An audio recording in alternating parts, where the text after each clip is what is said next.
मध्ये आपल्या नगरपालिकेच्या निवडणुका झाल्या, नंतर जिल्हा आपल्या महानगरपालिकेच्या आचारसंहिता सुरू आहे आणि त्यानंतर लगेचच जिल्हा परिषदेची आचारसंहिता लागण्याची शक्यता आहे. हे मला माहिती नाही, तो निवडणूक आयोगाचा पूर्णपणे अधिकार आहे. निवडणूक आयोग त्याबद्दलचा निर्णय घेईल.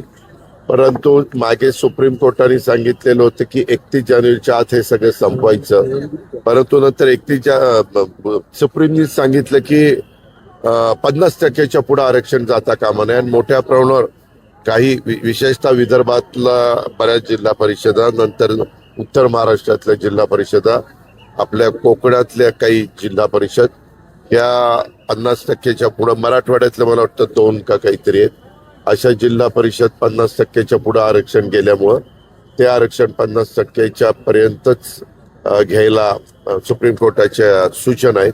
त्याच्यामुळं आता निवडणूक आयोग ज्या 50%च्या आत आहेत त्या माझा अंदाज आहे, मी काही हे म्हणजे ठामपणे सांगू शकत नाही, पण त्या आधी होतील आणि मग ते 50% आरक्षणच्या आत आल्यावर बाकीच्या होतील असं